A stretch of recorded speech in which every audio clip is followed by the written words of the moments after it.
আজকে আমি তোমাদের মাধ্যমিকের লাস্টের যে চ্যাপ্টারটা আছে আমি ওই অধ্যায় থেকে সমস্ত রকম এমসিকিউ এসকিউ এবং শর্ট প্রশ্নগুলো দেব।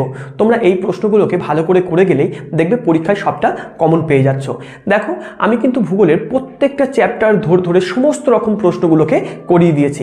এই প্রশ্নগুলো তোমরা ভালো করে দেখে গেলেই তোমরা কিন্তু পরীক্ষায় সমস্তটাই কমন পেয়ে যাচ্ছ।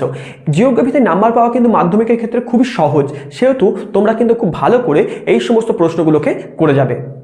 তাহলে দেখো আজকে 7 চ্যাপ্টার থেকে এই প্রশ্নগুলো কিন্তু খুব ভালো করে তোমরা মন দিয়ে করবে, তাহলে দেখবে সমস্তটা কমন পেয়ে যাচ্ছ। এবার দেখে নাও প্রথম প্রশ্ন কি আছে। দেখো প্রথম প্রশ্ন এটাই যে কোনো কেন্দ্রীয় ভরের মাধ্যাকর্ষণ শক্তির টানে পরিভ্রমণকারী বস্তুকে কি বলা হয়? সেটা হচ্ছে ধূমকেতু, উপগ্রহ চিত্র, উপগ্রহ, পৃথিবী। উত্তরটা হচ্ছে আমাদের উপগ্রহ চিত্র। তারপরে দেখো 2 নম্বরের প্রশ্ন কি আছে। উপগ্রহ যে পথ ধরে অবিরাম কোনো গ্রহের চারিদিকে ঘুরে চলেছে সেই পথকে কি বলে? অক্ষপথ, রজ্জুপথ, রাজপথ, কক্ষপথ। উত্তরটা আমাদের কক্ষপথ। এবার দেখো 3 নম্বরের প্রশ্ন। দেখো 3 নম্বরের প্রশ্ন হচ্ছে এটাই যে পৃথিবীকে উত্তর মেরু থেকে দক্ষিণ মেরু পরিভ্রমণ করে কোন প্রকার কৃত্রিম উপগ্রহ? জিওস্টেশনারি, সান সিনক্রোনাস, সেন্সর, রিসিভার। উত্তরটা আমাদের সান সিনক্রোনাস। তারপরে দেখো 4 নম্বরের প্রশ্ন। একটি জিওস্টেশনারি কৃত্রিম উপগ্রহের উদাহরণ? ইনসার্ট, আইআরএস, ল্যান্ডস্যাট, কোনোটিই নয়। উত্তরটা ইনস্যাট। 5 নম্বরের প্রশ্ন দেখো।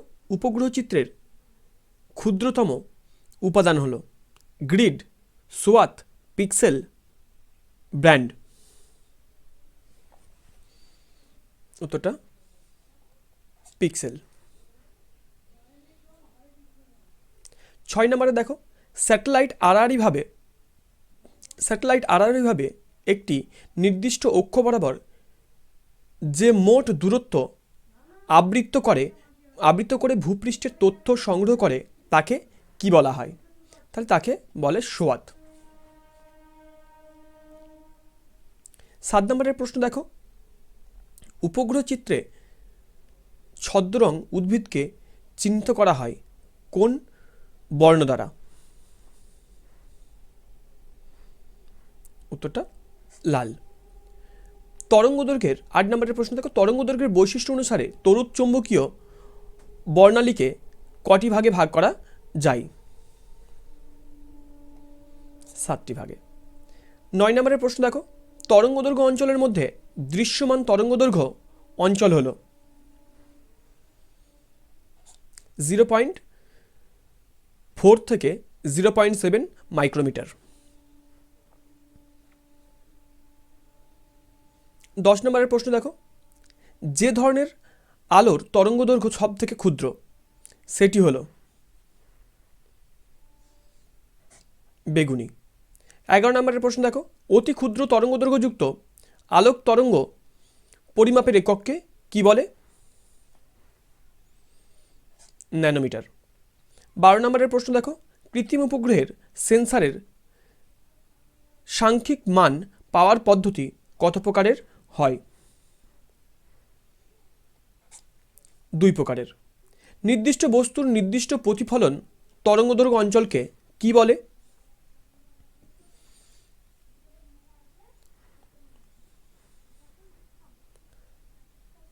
ব্যান্ড। 14 নম্বরের প্রশ্ন দেখো। উপগ্রহ চিত্রগুলিতে যে রং ব্যবহার করা হয় সেটিকে বলা হয় ছদ্মরং। 15 নম্বরের প্রশ্ন দেখো। উপগ্রহ চিত্রে ব্যবহৃত হয় বৃহৎ স্কেল, মাঝারি স্কেল, ক্ষুদ্র স্কেল না সবকটি? ক্ষুদ্র স্কেল। 16 নম্বরের প্রশ্ন দেখো। ভূ বৈচিত্র্যসূচক মানচিত্র হলো একমাত্রিক, দ্বিমাত্রিক, ত্রিমাত্রিক না মাত্রাহীন? দ্বিমাত্রিক। সার্ভে অফ ইন্ডিয়ার সদর দপ্তর অবস্থিত কোথায়? দেরাদুনে।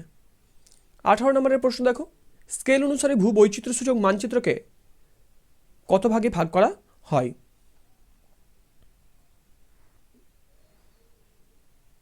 4 ভাগে। 19 নম্বরের প্রশ্ন দেখো, ভূবৈচিত্র্যসূচক মানচিত্রের মিলিয়ন সিটের অক্ষাংশ ও দ্রাঘিমাংশগত বিস্তার কত? 4 ডিগ্রি ইন্টু 4 ডিগ্রি। তারপরে দেখো 20 নম্বরের প্রশ্ন, ভূবৈচিত্র্যসূচক মানচিত্রের ডিগ্রি সিটের অক্ষাংশগত ও দ্রাঘিমাংশগত বিস্তার কত? 1 ডিগ্রি ইন্টু 1 ডিগ্রি। 21 নম্বরে দেখো, 1 ইঞ্চি সিটের অক্ষাংশ ও দ্রাঘিমাগত বিস্তার কত? 15 মিনিট ইন্টু 15 মিনিট।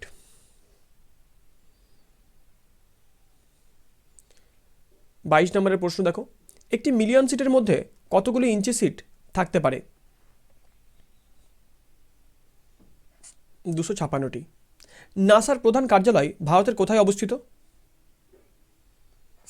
হায়দ্রাবাদে। 24 নম্বরের প্রশ্ন দেখো, ভারতের প্রথম সফল কৃত্রিম উপগ্রহ কোনটি?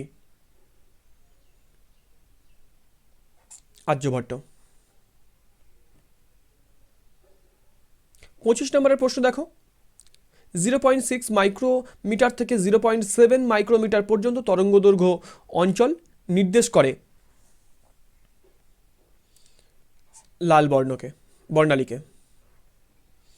এবার দেখো শুদ্ধ অশুদ্ধ। দেখো প্রথমের প্রশ্নটা কি আছে, ভারতের দ্বিতীয় উৎক্ষেপিত কৃত্রিম উপগ্রহ হলো ভাস্কর 1, এটা হচ্ছে শুদ্ধ।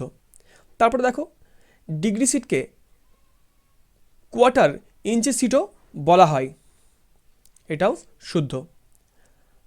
সূর্যালোক ছাড়া উপগ্রহ চিত্র তোলা সম্ভব নয়, অশুদ্ধ। ভূবৈচিত্র্যসূচক মানচিত্র থেকে আবহাওয়ার পূর্বাভাস পাওয়া যায় না, এটা শুদ্ধ। মানুষের তৈরি উপগ্রহগুলি হলো কৃত্রিম উপগ্রহ, শুদ্ধ। ইনস্যাট একটি জিও স্টেশনারি উপগ্রহ, শুদ্ধ। 7 নম্বরের প্রশ্ন দেখো, তড়িৎ চুম্বকীয় বিকিরণকে বলা হয় ইএমআরআই, শুদ্ধ।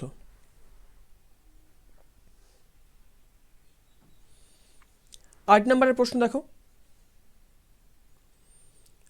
উপগ্রহ চিত্র সাম্প্রতিকতম তথ্য সংগ্রহের সুযোগ থাকে,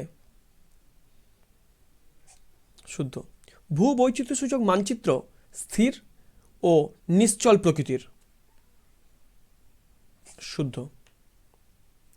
উপগ্রহ চিত্রের সমগ্র ব্যবস্থায় প্রযুক্তির কোনো ব্যবহার নেই, অশুদ্ধ। উপগ্রহ চিত্রে উদ্ভিদকে গাঢ় সবুজ বর্ণের দেখায়, অশুদ্ধ। ভূবৈচিত্র্যের তথ্যগুলি উপগ্রহ চিত্রে প্রতীক চিহ্নের সাহায্যে দেখানো হয়ে থাকে, অশুদ্ধ।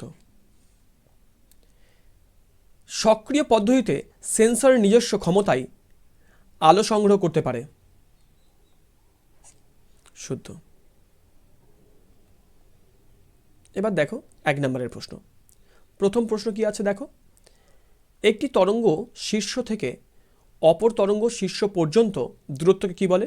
তরঙ্গ দৈর্ঘ্য। 2 নম্বরে দেখো, বর্ণালী অঞ্চলের উপবিভাগগুলিকে কি বলে? ব্যান্ড। কত খ্রিস্টাব্দে আইআরএস উৎক্ষেপিত হয়? 1988 খ্রিস্টাব্দে।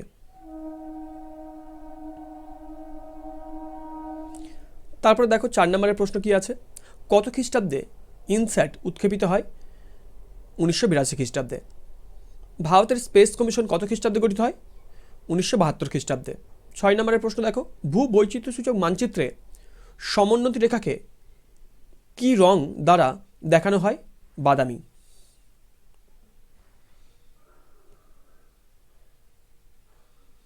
7 নম্বরের প্রশ্ন দেখো, ভারতের টপোগ্রাফিক্যাল মানচিত্র কোন সংস্থা প্রকাশ করে? Survey of India. 8 নম্বরে দেখো, কৃত্রিম উপগ্রহ যে পথে পরিক্রমণ করে তাকে কি বলে? কক্ষপথ। 9 নম্বরের প্রশ্ন দেখো, কৃত্রিম উপগ্রহ যে স্থানে অবস্থান করে তাকে কি বলে? প্ল্যাটফর্ম। 10 নম্বরের প্রশ্ন দেখো, কোনো কেন্দ্রীয় ভরের মধ্যাকর্ষণ শক্তির টানে পরিভ্রমণকারী বস্তুকে কি বলে? উপগ্রহ। তাহলে তোমরা এই সমস্ত প্রশ্নগুলো করো, দেখবে তোমাদের পরীক্ষা কিন্তু খুব ভালো হবে।